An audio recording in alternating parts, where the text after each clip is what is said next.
La palabra de Dios contenida en este libro es la verdad que acepto creer, es la enseñanza que me comprometo a seguir y es la esperanza que me atrevo a confesar. Nada me impide recibirla, nadie me evitará que la haga parte de mi vida y por ningún motivo dejaré de proclamarla. Estoy aquí para leerla, oírla y vivirla diariamente. Amén. Háblanos, Señor, por favor, por tu palabra, úsala para trascender nuestro corazón y bendecirnos. Te lo pedimos en Jesús. Amén. Iniciamos una nueva serie de sermones, hermanos, que se llaman Camino a la tumba vacía, rumbo a la tumba vacía.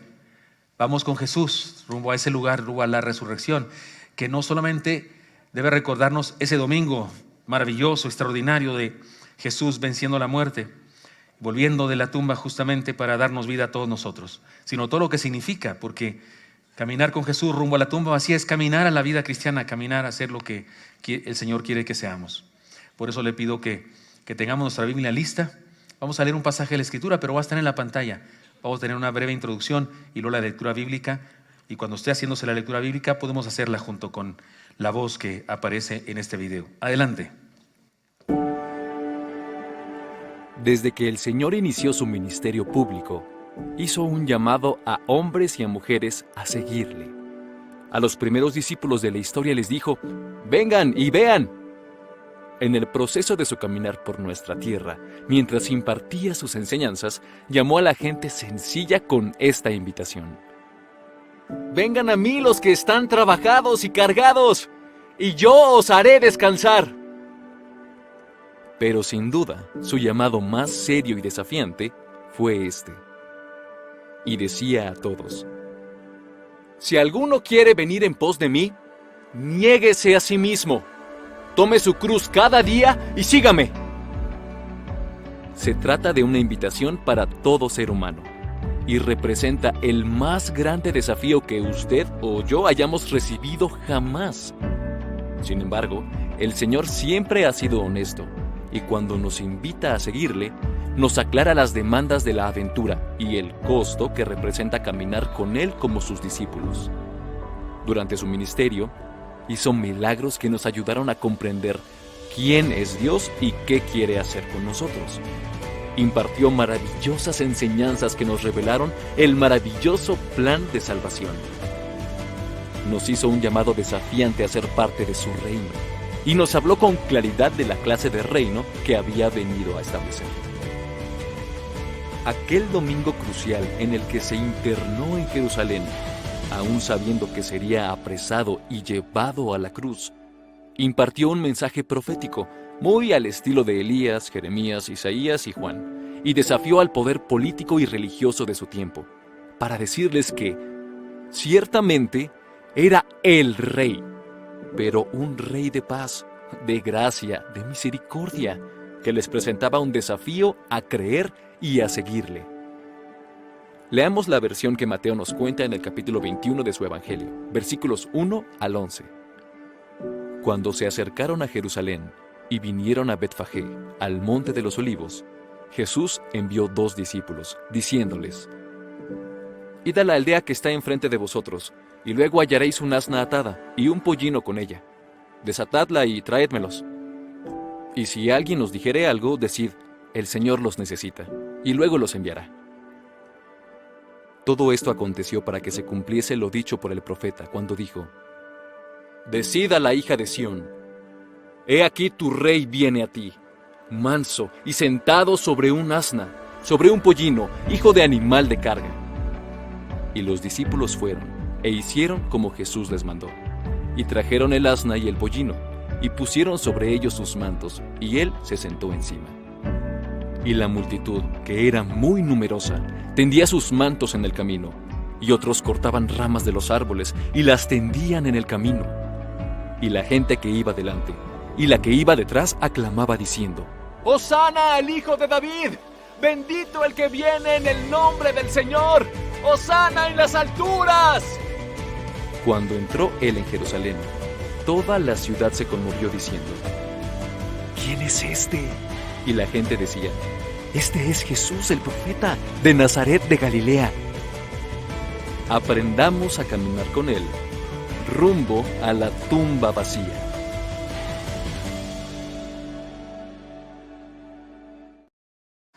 Amén.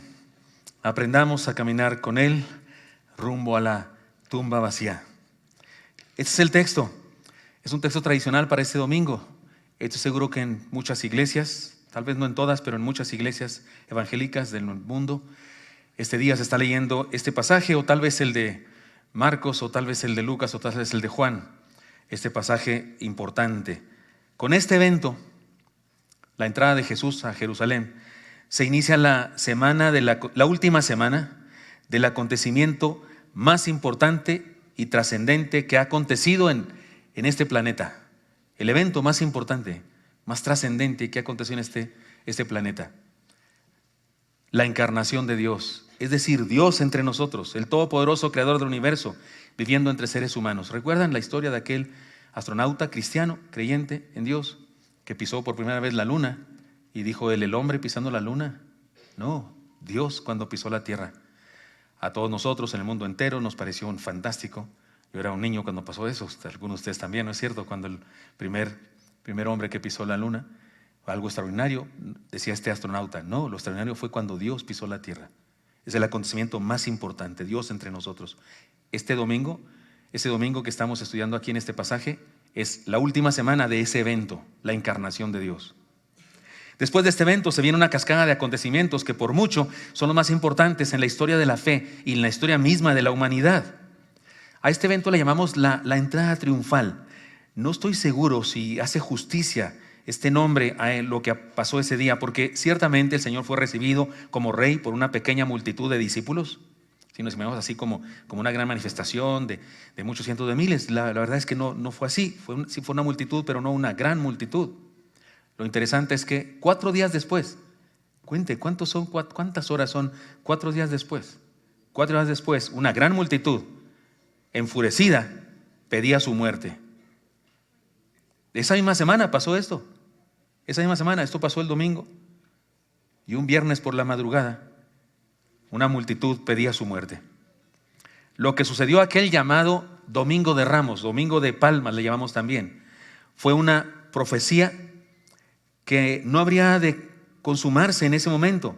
Su reinado, el hecho de ser el director del universo, no habría de ser consumada hasta tiempo después. Es decir, que la victoria no sucedió al momento. Por eso digo yo, entrada triunfal. Sí, desde el punto de vista espiritual, sí, porque el Señor, cada cosa que hizo, triunfó en cada cosa que hizo, pero no en el sentido que a veces queremos darle como que esa fue su gran victoria. La verdad es que 4 días después murió crucificado. Que fue una gran victoria morir crucificado por nosotros, pero no desde el punto de vista del sentido de victoria que se aplica el día de hoy en el mundo. Ahora bien, todo esto nos recuerda que seguirle nos desafía a considerar un nuevo concepto, una nueva manera, un nuevo concepto de triunfo, de éxito, una nueva forma de entender la vida y el propósito de la vida en esta tierra de todos nosotros. Por eso quiero proponerles que estudiemos este pasaje, el de Mateo particularmente, porque cada evangelista le añade algunas cosas, no hay contradicción en el asunto, es sencillamente un punto de vista diferente y alguno encontró alguna cosa, otros otra. Por ejemplo, en el que leímos se habla de un burrito. Voy a usar la palabra burrito porque decimos pollino y algunos creen que se trata de un pollo gigante, pero no es así, ¿verdad? Es un burrito. En otro evangelio dice que también iba la asna, la mamá del burrito, lo cual debe ser cierto porque un animal tan pequeño no hubieras aceptado a alguien encima de él si no está su mamá también ahí que le dé seguridad. Dicen eso los que saben asuntos de animales y asuntos de la cultura de aquella época. Por eso no es contradicción, es sencillamente que a algún evangelista le pareció oportuno poner algún otro dato del asunto. Pero estudiaremos el caso de Mateo, el testimonio de Mateo, y por eso encontraremos las siguientes enseñanzas. Primero de ellas, son enseñanzas muy obvias, son enseñanzas que cada año las volvemos a considerar. Y creo que Dios dispuso así, que así lo hiciéramos, porque seguramente quiere decirnos cosas importantes. ¿Sabe usted que los evangelistas, Mateo, Marcos, Lucas y Juan, hablaron de esta última semana de Jesús más que de todos los demás años que vivió el Señor Jesús entre nosotros? Algunos piensan que el Señor estuvo en su ministerio público de los 30 años a los 33 y medio. Algunos piensan que fue hasta los 35. Como haya sido, ¿sabe usted que los evangelistas cuentan de esta semana el 30 o 40% más? Escriben en sus evangelios consideran esa semana en el 30% de lo que escribieron o 40% de lo que escribieron. Es decir, es de lo que más habla el evangelio, los evangelios, de esta última semana de Jesús. Debe ser muy importante lo que encontramos aquí. Por eso conviene que año tras año volvamos a ese incidente y lo volvamos a estudiar, tal vez desde otro punto de vista, tal vez otro pasaje por ahí que no leímos, porque estudiar toda la semana del Señor en una semana sería bastante difícil porque hay muchas cosas que decir.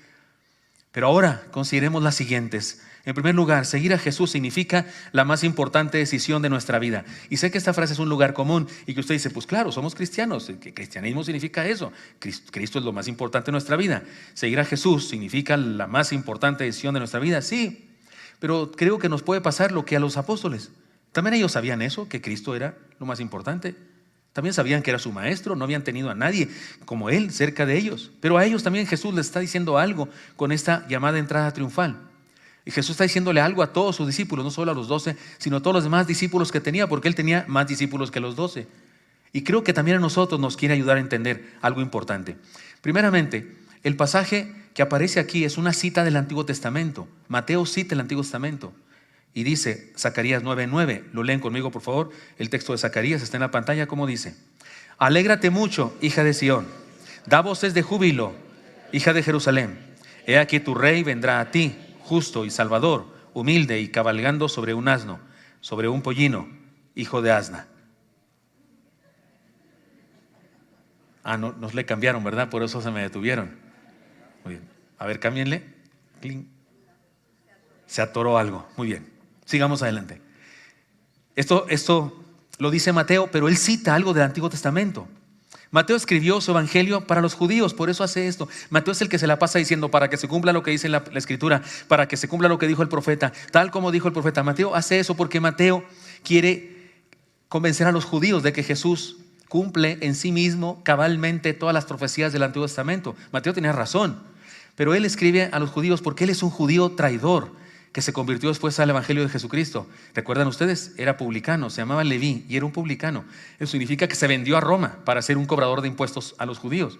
Por eso era odiado por todos los judíos. Y tal vez él, cuando se convierte en seguidor de Jesús, tal vez alguna vez dijo, hice algo muy malo, ¿cómo pagaré mi deuda? Y tal vez dijo, pues voy a darle lo más valioso que tengo, la historia de Jesús. Y escribe el evangelio más extenso, el más ordenado. Lo escribe incluso con cierta memotécnica. No creo que lo haya entendido esa palabra, pero aunque nos viene de su idioma que hablaba, pero él lo hizo así como muy ordenado, como contador, pues. Siempre digo, los contadores pues ponen aquí los pesos y acá los dos, ¿verdad? Pues él puso aquí las parábolas del reino, aquí las parábolas de no sé qué y aquí los milagros de no sé cuál. Incluso el sermón de la montaña está tan bien escrito que uno se puede aprender el sermón de la montaña más fácil que cualquier otro texto de la Biblia. Las bienaventuranzas, ¿no? Todas bienaventurados esto. Él escribe de una manera extraordinaria. Y quiere convencer a los hebreos, a su nación, a la que alguna vez traicionó, de que Jesús es el Mesías. Y esto nos ayuda a entender algo con respecto al evento de la entrada triunfal de Jesús. ¿Qué quiso enseñarnos Jesús? Que su reino no es obra de hombre, sino un plan perfecto desarrollado por Dios mismo. Jesús entra como rey, se manifiesta como rey, para enseñarnos, entre otras cosas, que el reino de los cielos es Él acercándose a nosotros. Jesús dijo muchas veces, el reino se ha acercado. Jesús nunca le dijo a sus discípulos, miren, vamos a hacer el reino. ¿Me echan la mano para establecer el reino? No, Jesús no dijo eso, porque eso no así no es la cosa. Ustedes y yo no hacemos el reino de Cristo. No tenemos poder para hacer el reino de Cristo. Su reino es Él acercándose a nosotros. Lo que nos corresponde es decidir qué hacemos con eso. Aquí está el meollo del asunto. ¿Qué vamos a hacer con eso? Alguna vez alguien me dijo allá en Plutarco que, pastor, debemos llevar una estrategia. Yo me habló de una estrategia que seguramente seguía en su otra iglesia. Le propongo que salgamos toda la iglesia alrededor del templo, pastor, declarando. ¿Qué palabra usó? Dice, declarando tierra, reclamando como tierra toda esta colonia. ¿Qué propone más? Sí, vamos y reprendiendo al enemigo y cantando al Señor y lanzando palabra para que sea sembrada en los jardines y en las banquetas. Me suena a peregrinación, pero una peregrinación muy extraña, así como que creyendo en ciertos poderes y magia. No tenemos poder nosotros, hermanos. Usted y yo no podemos reclamar nada, ni declarar nada, una cosa. Dios lo hace, punto. Él vino a traernos su reino, nuestra decisión. De hecho, no hay ningún ejemplo en la Biblia de que hayan hecho algo parecido. Nuestra decisión es qué hacemos con su reino que se ha acercado a nosotros. Él vino como rey y su reino se hace cuando yo lo acepto como rey de mi corazón. Pues su reino vino, pero va a ser parte mía, o soy parte del reino cuando lo acepto como rey de mi corazón. Su reino es el corazón humano y la comunidad de discípulos donde Él es rey. ¿Se acuerdan lo explicados varias veces, muchas veces? En el Padre Nuestro el Señor nos lo explica. Dice, venga a nosotros tu reino. Y lo que sigue explica lo que quiso decir cuando dice, hágase tu voluntad aquí en la tierra como se hace en el cielo. ¿Qué es el reino de Cristo? Donde se hace la voluntad aquí como se hace la voluntad en el cielo. Entonces el reino de Cristo es el corazón de cada creyente donde Cristo es el rey. Es una comunidad de creyentes donde Cristo es el rey, es decir, donde se hace la voluntad de Él como se hace la voluntad de Él en el cielo. Podemos decir que es un cachito de cielo, ¿no es cierto? Porque es un lugar, es un corazón donde se hace la voluntad de Dios. Y si usted está pensando, ¿eso quiere decir que cuando uno recibe el reino de Cristo, uno hace la voluntad de Dios? Sí. ¿Se puede ser creyente sin ser parte del reino? Sí. Hay personas que creen, pero no hacen la voluntad de Dios en la tierra como se hace la voluntad de Dios en el cielo. Y no me refiero a que sean perfectos, no, ni siquiera quieren hacer la voluntad de Dios en la tierra como se hace en el cielo. Ni siquiera tienen la disposición de hacerlo. Ahí no está el reino de Dios. El reino de Dios está en cualquier corazón que dice, quiero hacer la voluntad del rey en mi vida. Puede ser que fallemos en ocasiones, pero hay una decisión de que Él es el rey de mi vida.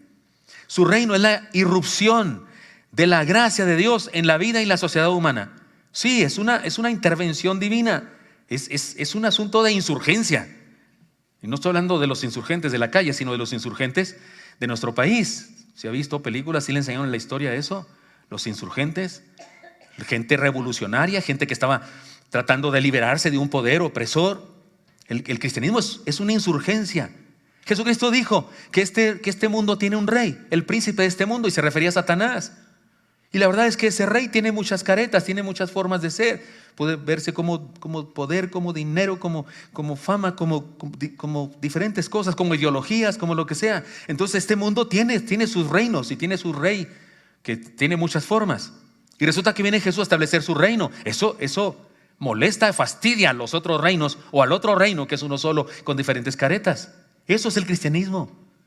Es un asunto que va en contra de un reino establecido.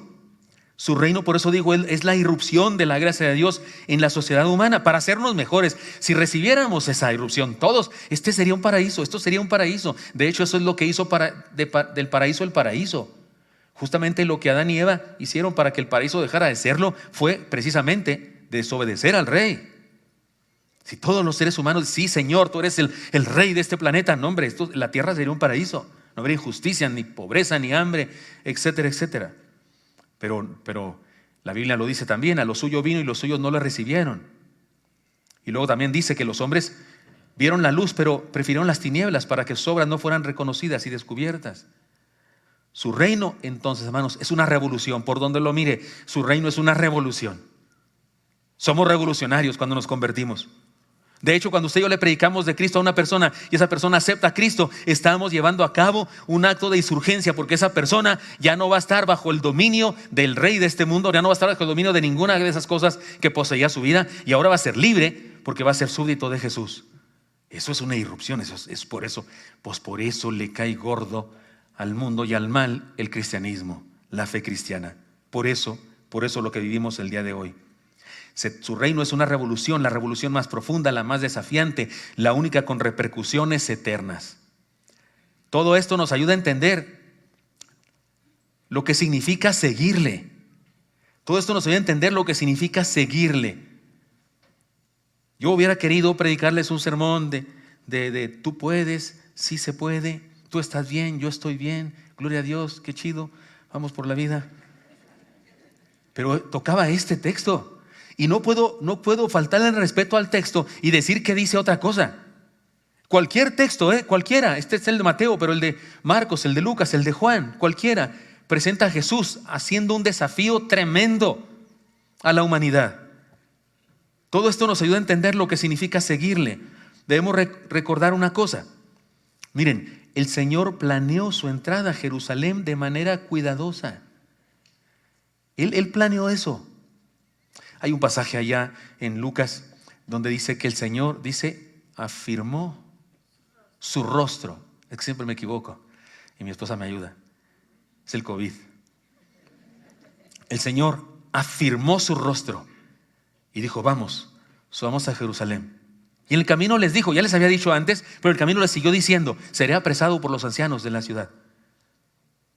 Después les dijo: seré golpeado, seré juzgado, seré golpeado. Más cerca les dijo: seré muerto por causa de ellos. Y también les dijo: pero tranquilos, resucitaré. Eso no lo escucharon porque la idea de que muriera les causaba demasiado dolor. Y no, de hecho, cuando resucitó ni creían que había resucitado. Jesús planeó esto. Él planeó estas cosas. Algunas veces pensamos en esta escena que dice que fueron a donde estaba el burrito amarrado y que lo desamarraran, y cuando alguien les preguntara ¿por qué lo desamarran el burrito, el pollino, el burrito? Le dirán: porque el Señor lo necesita. Y usted y yo imaginamos que se trató de un asunto sobrenatural, un milagro. Tal vez le dijeron, vinieron los dueños: ¿qué están haciendo con mi burro? Y le dijo: el Señor lo necesita. Y con esa frase quedaron hipnotizados. Está bien, pueden llevárselo adelante. Y luego ese amigo llegó a su casa y el burro, no sé qué pasó, me dormí. Pudo haber pasado, yo creo en milagros del Señor. No me van a juzgar de que no creo en el poder sobrenatural del Señor. Claro que creo. Es más, el Señor pudo haber aparecido a una Suburban con los vidrios polarizados y de una vez una calcomanía del gobierno para que no tuviera problemas. Porque si tienes una de esas y le pones una calcomanía ahí del gobierno, no, hombre, ya le hiciste. Y que hubiera puesto algo así y que le dijera: Señor, pero no conocemos las Suburbans. Es una cosa así, les explica el Señor: tú nomás la abres, te subes y solita va a venir porque es automática. Es Tesla, ¿cómo se llaman esos que son automáticos? Y yo la haré que venga. Claro que el Señor pudo haber hecho que llegara el carro de Elías. ¿Se acuerdan que Elías no se fue en el carro? Por cierto, el texto dice que se fue en un remolino, pero hubo un carro de fuego junto al remolino. ¿Se acuerdan de eso? ¿Han leído la Biblia? La Biblia, el libro negro así que dice Santa Biblia. Ahí dice que vinieron, que había un carro de fuego ahí. Pudo haber: Señor, y va a haber un carro de fuego ahí, me lo traen y ahí nos vamos. Y entramos a Jerusalén. Yo sé que pudo hacer eso así. Creo en el poder sobrenatural del Señor. Pero me parece más lógico en este momento creer que Jesús tenía amigos en Jerusalén. Muchos. El dueño del huerto del Getsemaní debió ser un hombre muy rico y debió ser amigo de Jesús. Y le permitía a Jesús entrar a ese jardín privado. Era un jardín de descanso, cosas así. Y creo que Jesús le dijo a unos amigos: oigan, tal día voy a entrar a Jerusalén y quiero usar el burrito ese que tienes de tu asna, que lo parió hace algunos años, que es un burrito que nadie ha montado. ¿Me lo prestas? Porque quiero entrar en él, quiero provocar algo en Jerusalén, quiero dar un mensaje. Sí, claro, sí, Señor, como quieras. ¿Cómo le hacemos? Yo voy a mandar a mis discípulos. La clave para que le digas a tus siervos es que cuando les digan: ¿por qué están desamarrando? La clave debe ser, así como cuando te hace una clave, no, tocas y ¿qué pasó? El pato tosió de noche. Y luego el otro pregunta, ¿verdad? ¿Cuántas veces? 3. Sí, ábrele, sí es. Así era una clave. ¿Por qué te está llevando al burrito? Porque el Señor lo necesita. Va, camarada. Yo digo hasta hacer un saludo, no sé. Porque eran de los mismos. Planeó Él. ¿Cómo haya sido? Si tú crees más en un asunto así sobrenatural, que pasó un milagro, una hipnosis o alguna cosa, es igual. El Señor planeó su entrada a Jerusalén de manera cuidadosa. ¿Y sabes qué? Y me hace llorar, perdóname, pero cada cosa de la última semana de Jesús está planeada meticulosamente. Incluso su crucifixión. ¿Lo recuerdan ante Pilatos? Tengo tu vida en mis manos. Jesús le dice: no tienes nada en tus manos si no te es dado por mi Padre. Estás delante de mí porque este no es mi reino. Estoy parafraseando: si estuviéramos en mi reino, entonces serán las cosas al revés de lo que hay aquí. Tú síguele adelante, no te preocupes. Parecía que decía eso el Señor. Siempre he pensado cuando Pilatos le decía: es un milagro para mí. Yo sí lo hubiera hecho un milagro ante Pilatos. Lo convierto en sapo a él.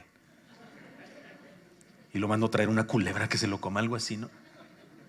Sí, por eso no soy nada, no, por eso no tengo poder, porque imagínense las cosas que se me ocurren. Por eso Dios no nos da poder a los seres humanos como algunos pretenden que nos da. Nos dio su salvación, que es más maravilloso. Todo estaba planeado. Él planeó esto. Él decidió entrar así a Jerusalén porque quería darnos un mensaje. Quería dar un mensaje claro de su identidad. Podemos decir que se dio a conocer como nunca antes se había dado a conocer. Se reveló, se dio a conocer como nunca antes se había dado a conocer. Todos los que estuvieron presentes o escucharon después el suceso supieron que Él finalmente había dicho: sí, soy el Mesías. Ya una vez lo habían querido hacer rey cuando multiplicó los peces y los panes. Milagro que aparece en los 4 evangelios. Y dice después en el evangelio de Juan que quisieron hacerlo rey, que venían por él y él huyó. Dijo a sus discípulos, vámonos. Y los discípulos también querían que lo hiciera. Señor, no, espérate, te van a hacer rey. También ellos querían. Y él se los tuvo que llevar aparte y les dio en el discipulado selectivo enseñanzas privadas a ellos para ayudarles a entender. Así no es el reino. Eso que quieren hacer ellos conmigo, eso no es lo que vine a hacer. Ellos creen en un reino físico, político. No soy eso. Vine a traer un reino de paz espiritual. Ya habían una vez querido hacerlo rey y él no aceptó. Hacía tiempo que no entraba a Jerusalén, hacía mucho, y no entraba tampoco a las ciudades, andaba fuera de las aldeas. ¿Por qué? Porque sabía que en las ciudades lo querían matar. En cada ciudad había una sinagoga y en cada sinagoga había un destacamento de Roma que los líderes religiosos pedían para que cuidara el asunto del orden civil y demás, y estaba a merced de ellos y podían apresarlo. Ya una vez lo quisieron matar, lo llevaron a empujones y lo iban a despeñar en un cierto lugar, y la escritura dice, ahí sí fue un milagro sobrenatural, dice que todos quedaron ciegos y que él pasó entre la multitud y evitó que lo mataran. Ya había pasado eso, pero en esta ocasión él se mete a la boca del lobo. Hacía tiempo que no entraba a las ciudades. Y además entra a Jerusalén, por Dios. Entra a Jerusalén en una fiesta judía. Hay 10 veces más habitantes que los que regularmente hay en Jerusalén. Y todos con efervescencia religiosa. Todos volcándose en proclamar que los judíos, que son los MMPF del planeta y esas cosas. Las frases que usaron esa multitud, Hosana, esa frase ya la habían cantado antes los hebreos. En el tiempo interbíblico entre Malaquías y Mateo. El pueblo hebreo sufrió diferentes cosas. Y una de ellas fue que sufrió ante una nación enemiga que se posesionó de Jerusalén. Incluso el rey hizo cosas nefastas en el templo de Jerusalén, sacrificando un puerco en el altar. Eso fue algo blasfemo contra nuestro Dios y contra el pueblo hebreo. Pero hubo una familia, se llaman los macabeos, los libros apócrifos de la Biblia, que no son libros malos ni perversos, solamente no son libros bíblicos, no son inspirados por Dios, pero como historias son importantes. Hubo uno de los macabeos que consiguió una gran victoria, y cuando vino a Jerusalén, después de la gran victoria, se cantaron esas canciones, Hosana. Se dijo eso. Eso ya había pasado con otro que no era el rey verdadero, con otro que no era el Mesías verdadero. Pero ahora Jesús viene, y no viene en un caballo como el anterior. No vino con una espada asida a su cinto como el anterior. No, él venía con su túnica, humilde, así dice Jeremías, humilde, sobre un hijo de asna.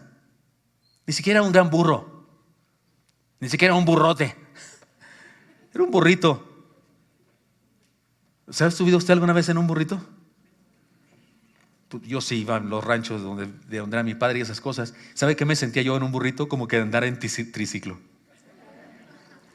Por mi estatura, pues me arrastraban los pies.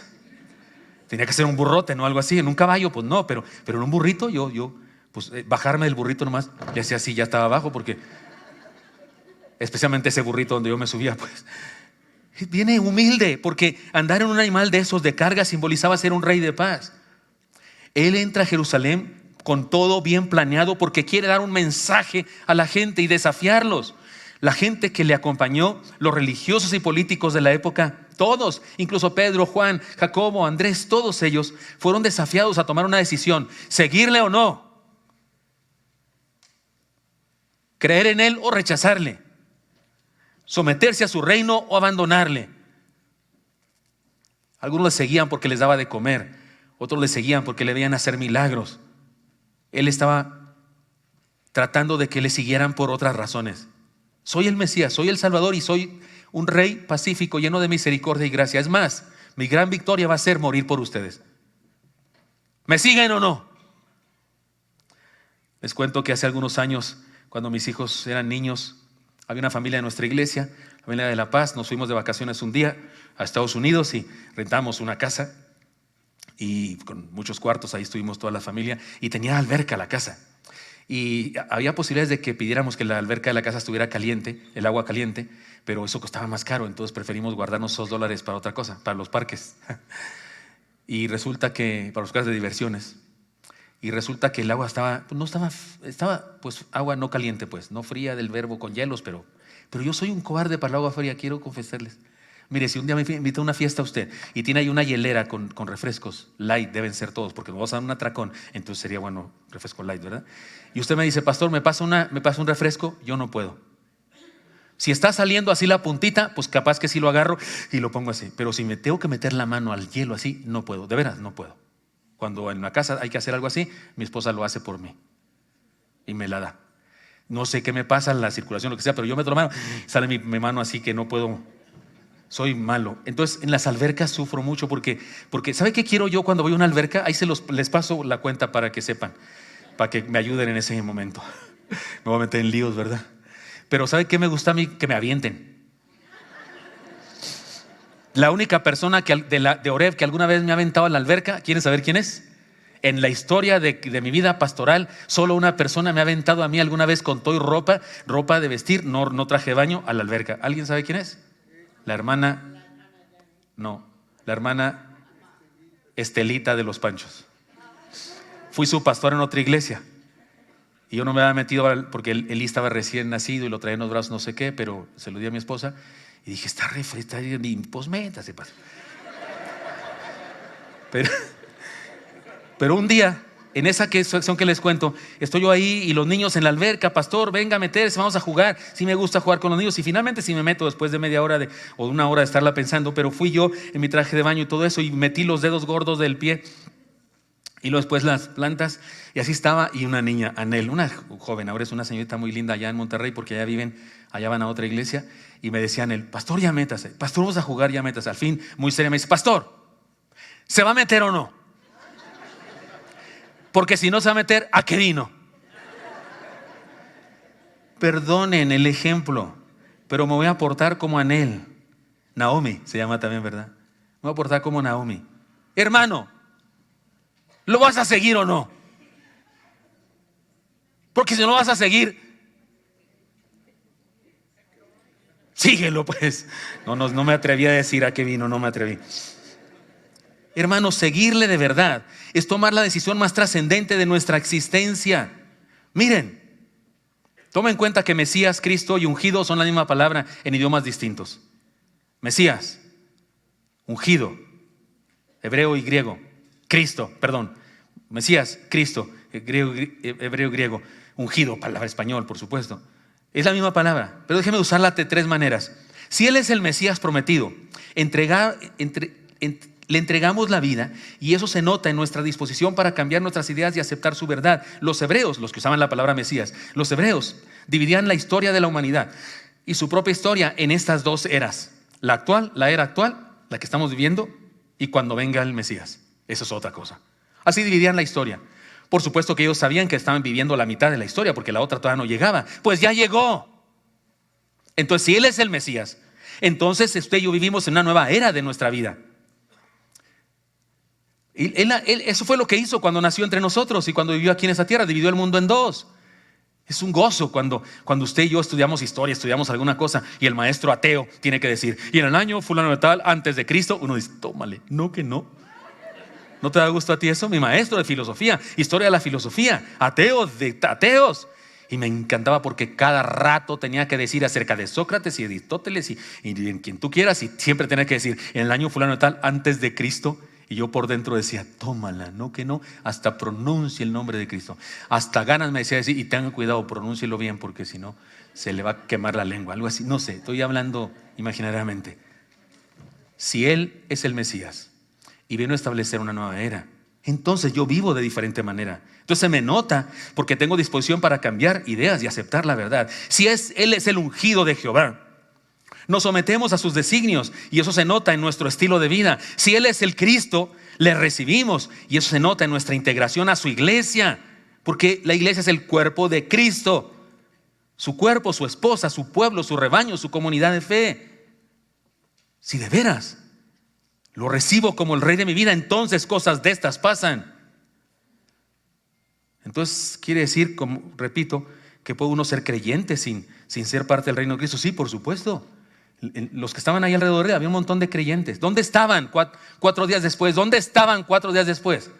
Hay escritores comentaristas de la Biblia que dicen que algunos de ellos eran los mismos. No sé, yo no estaba ahí, no los conocí. No sé si eran los mismos. Pero si no eran los mismos, ¿dónde estaban los que gritaron Hosana? Dígame usted, ¿dónde estaban esos? Esa madrugada del viernes, ¿dónde estaban? Habían gritado Hosana, se habían quitado sus vestidos, los habían puesto en el suelo, habían tomado ramas de los árboles. Se llamaban también las ramas Hosanas. Después de aquello que pasó con los macabeos, esas ramas llegaron a llamarse Hosanas. Y tomaron aquellas ramas y demás. Y los evangelios dicen varias cosas. Unos las ponían en el suelo, otros las tenían en sus manos, y otros dicen que le hacían así como tipo, ¿cómo se dice? La rueda de San Miguel o lo que usted quiera. ¿Dónde estaban cuando Pilatos preguntó, ¿qué hago con este? Y la chusma gritó. No me sale la palabra, porque pienso, ¿dónde estaban? Si es el Mesías, entonces vivo una nueva era. Si es el ungido, entonces me someto a sus designios. Si es el Cristo, entonces soy parte de su cuerpo y participo en el establecimiento, en la promoción del reino que Él vino a establecer. Tomemos la decisión de seguirle de verdad. Por eso tal vez el Señor quiere que cada año volvamos a abordar este pasaje en esta fecha tan especial. No se ofendan, por favor, no se ofendan. Por favor, toléreme. Pero me queda claro que cada año, este tiempo, a partir del domingo de Ramos y el viernes de crucifixión y el domingo de resurrección, vienen más personas a la iglesia que nunca durante todo el año. Me queda claro eso. Está claro eso. Porque somos gente religiosa. Los seres humanos somos religiosos por naturaleza. Si creemos, si tenemos conciencia, aún los ateos tenemos todos conciencia de un ser superior. Y algo nos mueve a tratar de ser más o menos, o calmar nuestra conciencia o cumplir con la tradición familiar, porque tal vez alguno aquí tuvo una suerte que yo no tuve de nacer en un hogar cristiano. Y alguno de ustedes recuerda a su padre orando por usted y a su abuelita y a su madre, y tiene una Biblia por ahí guardada que no lee nunca, más que en Semana Santa. La tiene ahí guardada porque se la dejó no sé quién, como regalo, como objeto de transición o algo así espiritual. Pero seguir a Cristo es más que eso, querido hermano. Tal vez por eso el Señor pone a los pastores en casi todas las iglesias de México a que prediquemos este mensaje de desafío, porque el día en que Jesús entró a Jerusalén de esa manera, estaba desafiando a la humanidad entera, incluyendo a sus discípulos, a creer en Él de verdad, a seguirle en serio. Siguiente enseñanza: seguir a Jesús significa identificarnos con un reino en contraste con el mundo. Ya dijimos que se trata de un reino revolucionario, dijimos que se trata de una irrupción en el mundo con la gracia de Dios. Sí, se trata de un reino de contraste. Cuando el Señor entró de esa manera a Jerusalén, se reveló, es decir, se dio a conocer de tal manera que para la gente solo había dos opciones: unirse a su llamado y desafío, o rechazarlo y seguir con su religión. Y seguir con su religión en el sentido más amplio que usted quiera. Incluso nosotros somos desafiados a eso. El Señor nos dice: o me sigues o sigues con tus ideas religiosas. Los de aquella época eran judíos, todos ellos. Ese día ahí en la entrada triunfal solo había judíos de religión. La mayoría judíos de raza también, y un que otro prosélito. Los prosélitos eran los que no eran judíos de raza, pero se han convertido al judaísmo. Pero todos eran judíos. No había gentiles ahí entre la multitud ni en Jerusalén. Ese era día de fiesta del pueblo hebreo, de los judíos. Y Jesús a ellos mismos e incluso a sus discípulos los desafió a ese reino de contraste. Dos opciones: unirse a su llamado y desafío, o rechazarlo y seguir con la religión. Esto último fue lo que hicieron los religiosos de su tiempo. Fue precisamente este incidente el que les llevó a tomar una decisión: matarlo. ¿Sabe usted eso? Decidieron matarlo. Ya en otro pueblo habían tomado esa decisión otros líderes religiosos, pero en Jerusalén los meros jefes de toda la religión de los judíos tomaron en consejo para matarlo. ¿Qué? Por ese incidente.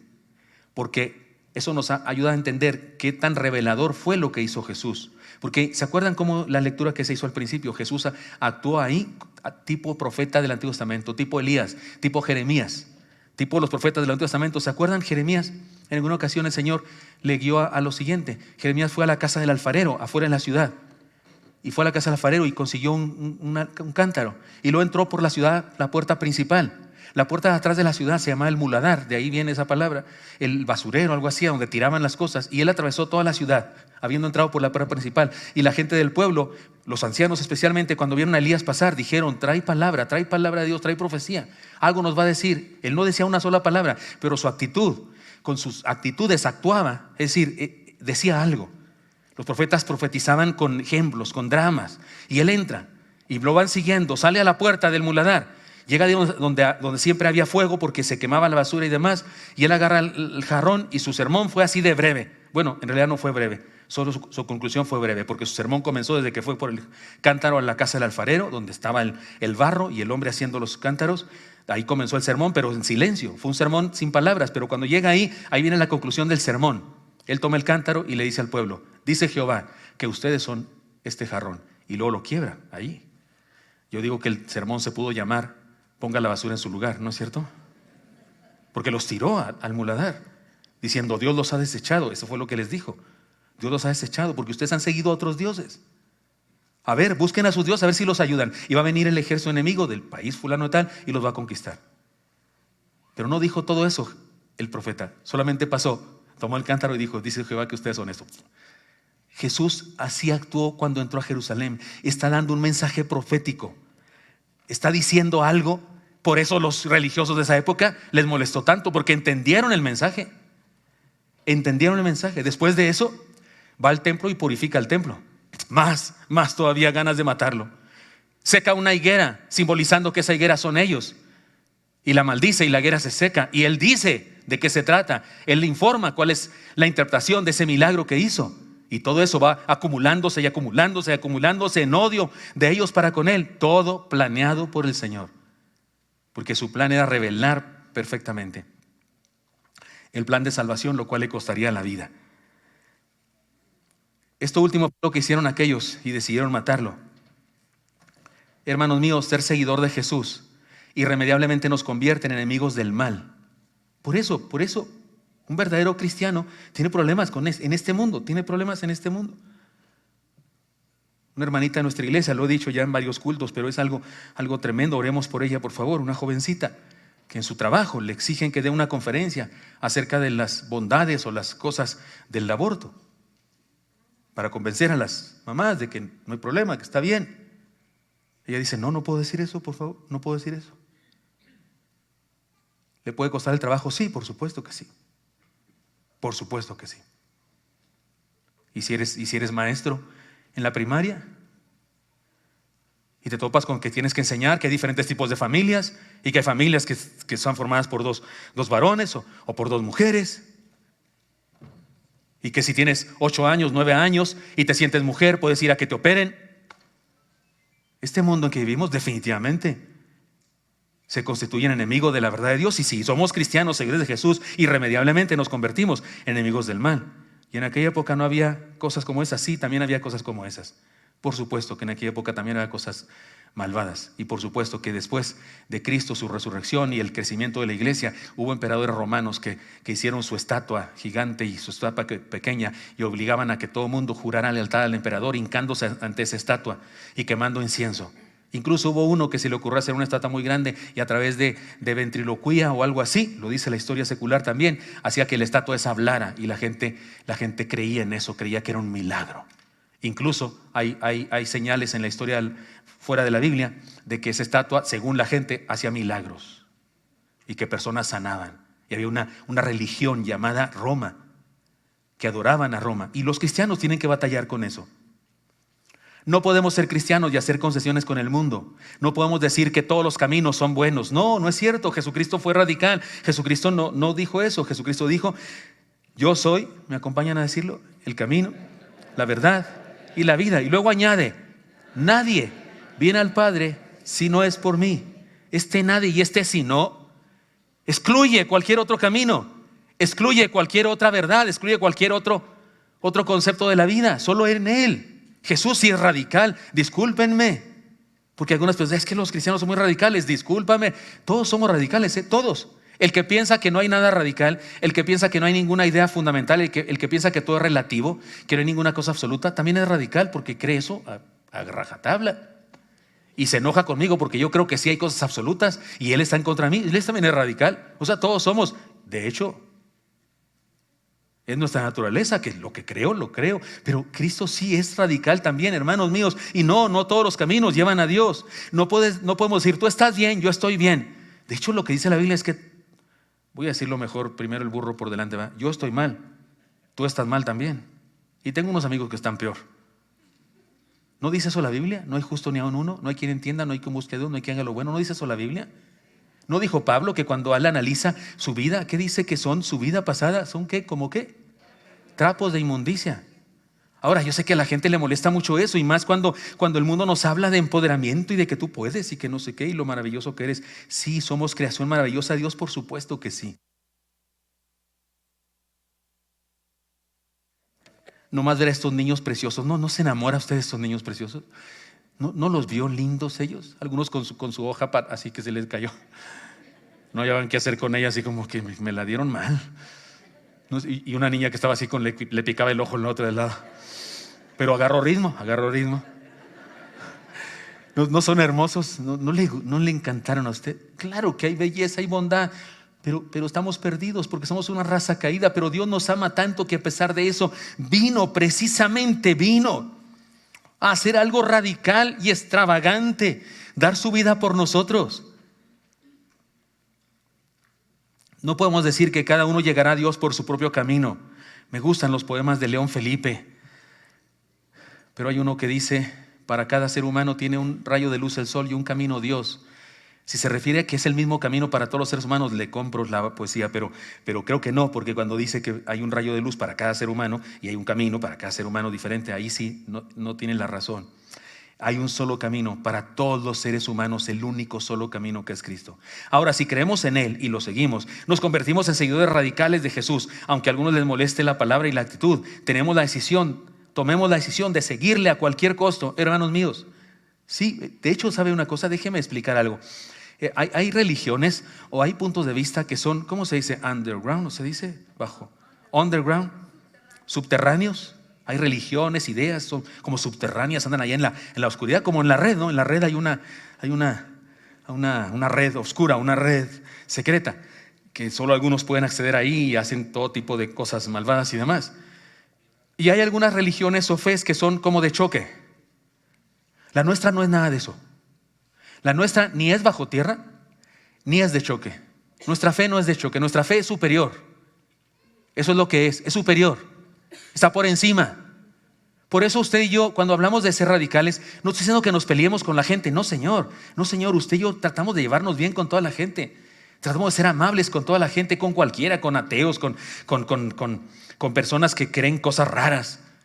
Yo he predicado en una casa donde detrás de mí está una Guadalupe, una Virgen de Guadalupe detrás, con esos cuernos así de la luna y el Juan Diego, no sé, un angelito así, algo así. He predicado así, donde tienen una Santa Muerte. Pues ahí me tocó predicar. ¿Qué le vamos a hacer? He predicado en fiestas que bien parece un antro. Un día prediqué en un 15 años donde la quinceañera estaba borracha. De veras. Alguien tomó a bien ofrecerme. Parece que el sacerdote se enojó, no sé cómo estuvo ahí el asunto del precio, lo que sea. Y el papá dijo: pues no, ahora le hacemos misa, total. Al fin, ¿para qué sirve? No sé qué el papá. Y la tía dijo: no, yo soy madrina de pastor. Y me ofreció a mí. Y ahí fui yo hasta quién sabe dónde. Era un 15 años. Pues había dinero ahí porque había como 3 fiestas, había una en cada patio, era una casa muy grande, gente muy sencilla, pero con dinero, y estaba muy grande el asunto. Yo estaba en un sector donde estábamos los adultos y estaba una jarana veracruzana, esos que cantan coplas, que dicen cosas, y agarraron conmigo las coplas, me las echaban a mí todas, pero bonitas. Como que notaron que me trataron ahí con respeto y me echaban unas bonitas. Al papá le echaban unas bien feas y a mí las bonitas. Y luego ya me dijeron: pastor, pues ¿a qué horas? No, pues ustedes me dicen. Yo estaba ahí todo nervioso porque no sabía, estaba en una fiesta así, y allá estaban los jóvenes en otro tipo de fiesta, así bailando, se oía la música. Y entonces dije, no, pues hay que juntar a la gente. ¿Y dónde? Pues donde ustedes me digan, aquí hay una explanada. Y ya hablaron micrófono, llamaron a todos, callaron las bandas y se vinieron todos y ya se sentaron todos. Y adelante, pastor. Le digo, ¿y la quinceañera dónde está? Y no estaba la quinceañera. ¿Dónde está? Fueron y la sacaron de su cuarto, estaba con su novio. De verdad, regresó así como despeinadona, así. Yo no creo que se haya emborrachado tomando mucho vino, sino que yo creo que poquito vino. Eso fue hace mucho tiempo, por eso no tengo problemas aquí, no creo que conozca a nadie nada de eso. Pero si no, no lo contaría. Yo creo que había tomado algo poquito, pero siendo quinceañera, por Dios, pues no sabía eso. Entonces se puso hasta atrás. Fueron y me la sentaron. Ahí, pues le acomodaron el vestido. Por cierto, muy positiva, porque todo me decía que sí.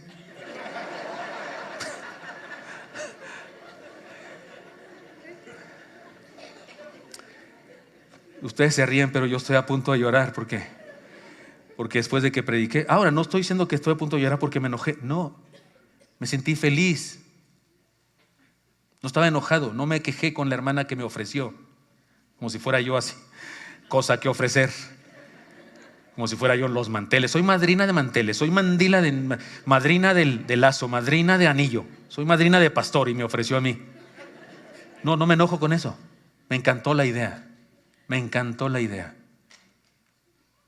En las tinieblas, no por mí, sino por lo que dije y por quien iba conmigo, irrumpió la luz. El papá se le quitó lo borracho y estaba llorando de cuando le dije las enseñanzas a la chamaca. Ella le daban café y le daban no sé qué cosa mientras yo predicaba, así como para bajarle los humos. Y después se hizo todo lo que había que hacerse. Yo traía mi Biblia, no había nada de que le entregaran una Biblia, le entregué la mía, para luego pedírsela, por supuesto, que después le compraban otra. Y yo le dije lo que le digo a las quinceañeras. El papá lloraba de emoción cuando los pasé al frente para orar por su niña, al centro para orar por su niña, y las tías por allá. Y cosa curiosa también, había jovencitos por ahí, serios, así como impresionados.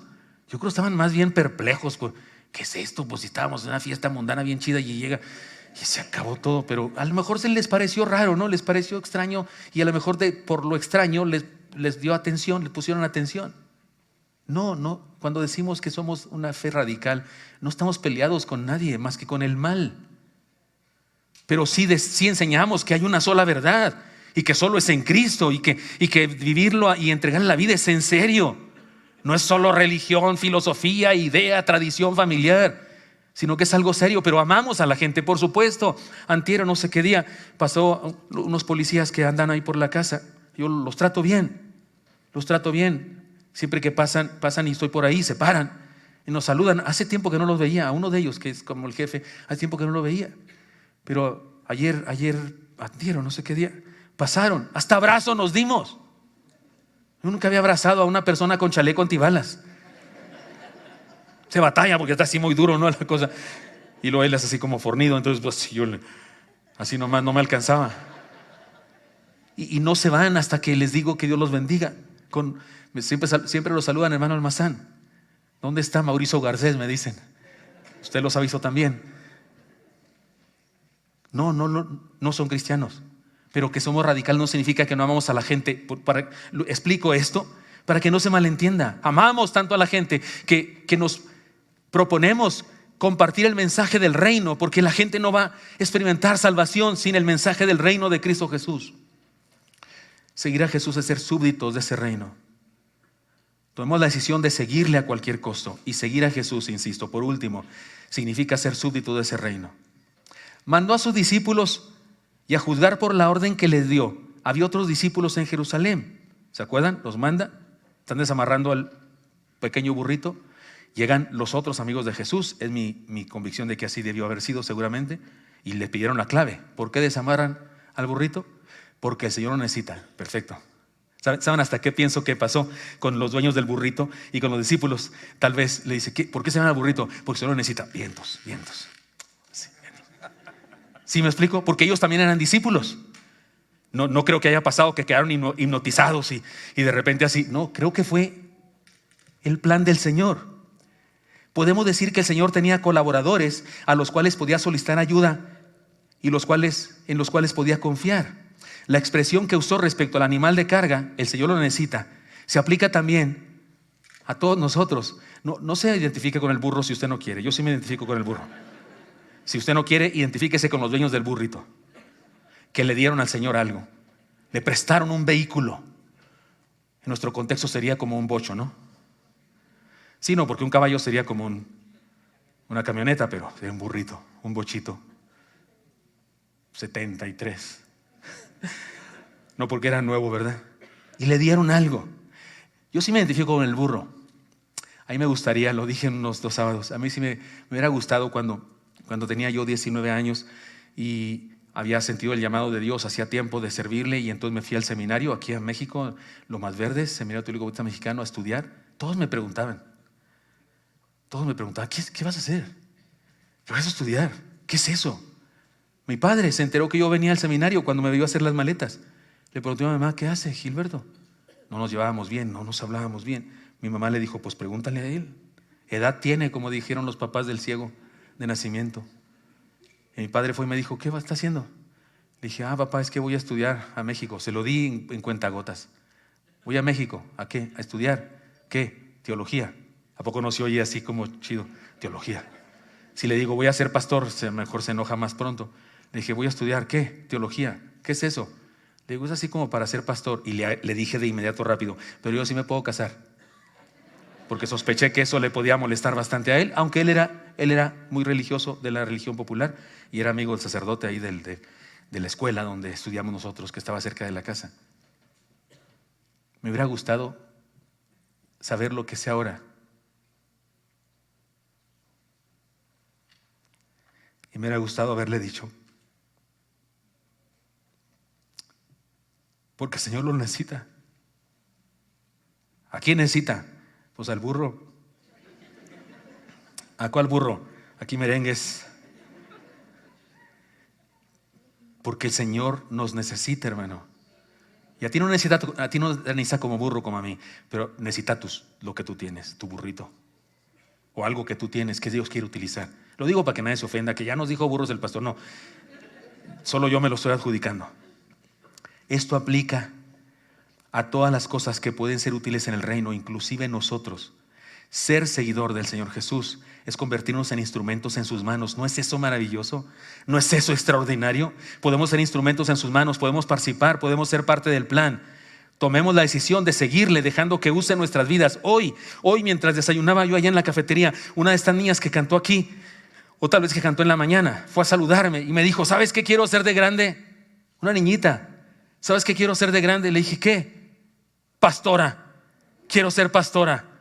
Ni siquiera dijo así misionera o forrar Biblias o algo. Pastora, dijo de una vez, seco, directo y a la cara. Y dije, voy a orar al Señor para que te llame a su servicio. Y sí, voy a orar. Y voy a orar para que se case con un pastor, para que sea juntos, ¿no? Una niñita preciosa. Yo creo entendió, el Señor lo necesita. Hermano mío, tomemos la decisión de seguirle, dejando que use nuestras vidas. Esto es lo que Jesús quiso hacer cuando entró de esta manera dramática, profética a Jerusalén. Así que tengo un desafío para todos nosotros. Desafío a caminar con él rumbo a la tumba vacía. Para terminar, reconozcamos lo siguiente. Estoy seguro que la primera serie de cosas que voy a decir, usted está de acuerdo conmigo porque son cosas lógicas. Hermanos míos, es posible ser un soldado del ejército de un país sin tener un amor entrañable por su patria. ¿Está de acuerdo con eso? De hecho, hay personas que son soldados de un país y traicionan a su patria.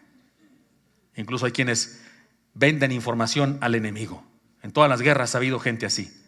Es posible ser parte del ejército de un país sin tener un amor entrañable a la patria. Es posible ser un asistente a una clase de la universidad sin ser discípulo del maestro. Yo, después de cristiano, nunca fui discípulo de mis maestros de la escuela. Fui alumno. Aprendí de mis maestros en la Facultad de Filosofía y Letras. Fui alumno y fui buen alumno, sacaba buenas calificaciones, pero no fui discípulo de mis maestros porque yo aprendía lo que ellos decían, pero nunca estuve de acuerdo con lo que ellos eran ni con lo que ellos hacían, porque no había uno solo que fuera cristiano. Todos eran ateos y algunos de ellos confundidos en su identidad personal. Y no podía ser discípulo de ellos. Fui alumno. Se puede ser asistente a una clase sin ser discípulo del maestro. Es posible ser un obrero en la construcción de una obra sin soñar por las noches en el edificio terminado. Pero hay personas que trabajan en una construcción y sueñan todas las noches y lo imaginan y dicen, ya mero lo tenemos. Se gozan de eso. Pero hay quienes solamente trabajan, solamente ponen tabiques, solamente ordenan cosas. Jamás sueñan con la cosa maravillosa que están haciendo. Es posible ser parte de un equipo deportivo sin dar todo el esfuerzo por la victoria. Si usted jugó fútbol, básquetbol o sigue jugando, entonces seguro que le caen bien gordos esos que no se esfuerzan. Esos que se suben a la delantera siendo defensas y no bajan nunca jamás. Y da coraje. No se esfuerzan por equipo, parecen amigos del portero enemigo. En lugar de estar en su posición, caen gordos. Se puede ser parte de un equipo sin esforzarse y dar todo para la victoria. Muy bien, creo que en eso estamos de acuerdo. Lo triste es que también es posible asistir a un culto religioso sin ser miembro del cuerpo de Cristo. También es posible ser un creyente en Cristo sin ser un ciudadano del reino. Se puede creer en Cristo. La Biblia dice que los demonios también creen. Se puede ser un creyente en Cristo sin ser un ciudadano del reino. Es posible ser uno que tiene una religión sin ser un seguidor de Jesús. Es posible ser un simpatizante sin ser un discípulo del Señor Jesús de verdad. Sí se puede. Es triste que se pueda. Sí se puede. Hermanos míos, en aquel día especial, algunos le siguieron, cantaron, pusieron sus ropas en el suelo, cortaron ramas de los árboles para rendirle pleitesía. Otros se molestaron, criticaron, ¿por qué están cantando estos? Diles que se callen, maestro. Fue cuando Jesús dijo, en verdad os digo que si estos se callan, las piedras hablarán. Déjeme decir entre paréntesis que me temo que hemos interpretado mal esa frase. Casi siempre pensamos que si dejamos de predicar el evangelio, Dios va a hacer que las piedras hablen. Pero las piedras no hablan. Nunca han hablado. Algunos piensan que se refiere a que las tumbas de los mártires hablan y dicen cosas. Algunos piensan que lo que hace el cristianismo se queda en la tierra y como testimonio y hay templos que hablan. Para algunos eso es lo que significa. ¿Saben qué creo que significa? Creo que significa otra cosa. Creo que lo que Jesús está diciendo es lo siguiente. Díganme una cosa. ¿Ustedes han visto a las piedras hablar? No, tampoco he visto a mis discípulos callar jamás. Si las piedras no hablan, entonces mis discípulos nunca se callan. Lo que está diciendo Jesús no está diciendo como una sentencia, como que hay que predicar para que no abran las piedras. No, está diciendo, no se pueden callar de la misma manera que las piedras no pueden hablar. Es lo que está diciendo. ¿Me explico? Ahora, debo decirles que esa frase se usaba en aquella época y se usaba en el sentido de lo que le estoy diciendo. Se usaba en ese sentido. No estaba diciendo, si se callan, las piedras hablan. Estaba diciendo, no se pueden callar de la misma forma que las piedras no pueden hablar. Discúlpenme, son mis discípulos. Arden por dentro del fuego de mi fe, de mi espíritu. Arden por dentro, como Jeremías cuando dijo, no hablaré más en su nombre. Dice, no obstante, había en mi corazón como un fuego ardiente, traté de soportarlo, traté de no hacerle caso y no pude. No, un discípulo verdadero no se calla jamás. No se calla jamás por la misma razón que las piedras no hablan, porque las piedras no pueden hablar, el discípulo no puede callarse. En aquel día algunos siguieron cantando, pusieron ropas en el suelo, cortaron ramas de árboles para rendirle pleitesía. Otros se molestaron, criticaron e injuriaron. Y de seguro que también existieron otros, los peores. Sencillamente no tomaron partido. Permanecieron neutros para no tener problemas. De todas las clases de personas hay el día de hoy en nuestro mundo. Cuando yo estuve en la preparatoria, ya era cristiano, en mi primer amor, recién convertido. Yo me la pasaba predicando el evangelio de manera incorrecta, mandando al infierno a medio mundo, porque al que no me hacía caso le decía, la Biblia dice que no eché las perlas a los cerdos y los santos a los puercos. Imagínese ese texto, no hay que decírselo a uno que le quieres que se convierta. Pero yo sí me la pasaba diciendo y luchando y no sé qué. Y como andaba perdido, estaba equivocado, creía que quería ser doctor, porque eso me habían dicho en la casa, y descubrí después que no quería hacer eso, pero estaba mal en mi área. ¿Cómo se dice áreas? ¿Sí se llaman áreas? Yo estaba en ciencias biológicas y debía haber estudiado humanidades. Y entonces todos mis compañeros estudiando anatomía y química y biología y no sé qué, y yo haciendo poemas y componiendo canciones cristianas. Y la maestra de filosofía, porque había una sola materia de humanidades en esa área, la de filosofía, la maestra era muy discutidora, le encantaba eso de discutir, y me decían mis amigos, tú entretenla, tú habla con ella, tú entretenla, porque sabía que a mí sí me gustaba eso. Y un día llegó un sacerdote, y el sacerdote ahí discutíamos cosas y no sé qué, y de repente empezamos a discutir él y yo, tanto que ya no me daba la palabra. Pero tengo un amigo que levantaba la mano él y, sí, dígame, joven, ahí le habla el Guti, no se haga, o sea, yo. Pero un día Fueron otras personas, un filósofo por ahí, amigo de la maestra, y discutimos sobre la existencia de Dios y el valor de la Biblia. Yo me agarré, no, hombre. Yo luchaba como gato panza arriba y no sabía mucho, pero hacía parecer que sí, porque discutía con muchas ganas. Y estuve defendiendo el punto, y todo bien. Pero un día me di cuenta en una cafetería que yo me sentía único en el salón. Soy el único cristiano. Pero resulta que había otro cristiano, Chava. Él se llama Salvador. No, los chavas son salvadores. Y cuando yo me di cuenta que era cristiano, oye, ¿y ese día que estoy yo ahí discutiendo como loco? ¿Tú eres evangélico? Sí, dice, de cuna cristiana. Qué bueno que no me dijo de cepa, porque me he dicho, de cepa, ¿qué clase de cristiano serás? Porque de cuna cristiana. O sea, mis padres eran cristianos, yo nací en hogar cristiano. Y entonces, ¿por qué no estabas ahí ayudándome, echándome la mano? Algo tú tienes desde que naciste cristiano y yo me acabo de convertir, ¿por qué no me echaba la mano? No, es que yo pienso que cada quien tiene derecho a creer lo que quiera y no tengo por qué andar convenciendo a nadie. Yo dije, Salvador, no salva a nadie, no salva ni a su gato del agua. No se trata de andar peleando con todo el mundo, no. Pero si hay ocasión de defender la fe, si alguien está pisoteando nuestra fe y faltando respeto a la palabra de Dios, hay que decirlo, no con coraje, no con odio, pero hay que responder. Estaban los que cantaban y los que bendecían al Señor, los que lo injuriaban y los que estaban en contra, y estaban los neutros, los como mi amigo, mal llamado Salvador, que no hace nada. Aquí la pregunta, creo que Jesús hizo lo que hizo, entró de la manera que entró a Jerusalén, en aquella que se llama la entrada triunfal, para que ustedes y yo respondiéramos esta pregunta. Léanla conmigo, por favor. ¿De cuáles somos usted y yo? Es más, hágasela en forma personal, ahí en su mente, solamente en secreto. ¿De cuáles soy yo? ¿De cuáles soy yo? Cuando Jesús entró a Jerusalén, eso estaba haciendo en ese momento. Él fue radical y extravagante en su amor por nosotros, porque lo hizo por nosotros, lo planeó perfectamente, porque quería desafiar a sus discípulos, incluso a sus discípulos. A Judas lo estaba desafiando. Él también tomó una decisión y fue mala.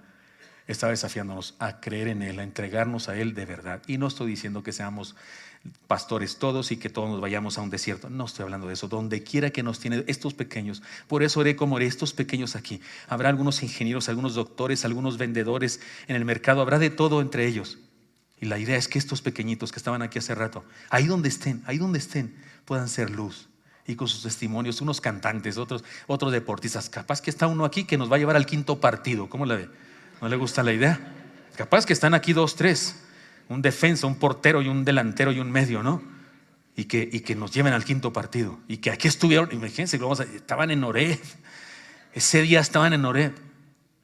Pero que ahí donde están, den testimonio de ese ser maravilloso que es Jesús y que puede salvar a los seres humanos. De eso se trata este asunto. Hermanos míos, ¿de cuáles somos? Usted y yo. Señor Santo, te doy gracias porque me has permitido hablar con mis hermanos esta palabra. Gracias por lo que celebramos en este día, Señor, y por lo tremendo que significa enfrentarte en ese desafío que nos haces. Dios Santo, por favor, permítenos ser la iglesia de tus sueños, Señor, la iglesia que siendo tu reino lo proclamamos, lo vivimos primeramente y lo proclamamos a otros. Usa nuestras vidas, te lo pido en Cristo Jesús. Amén.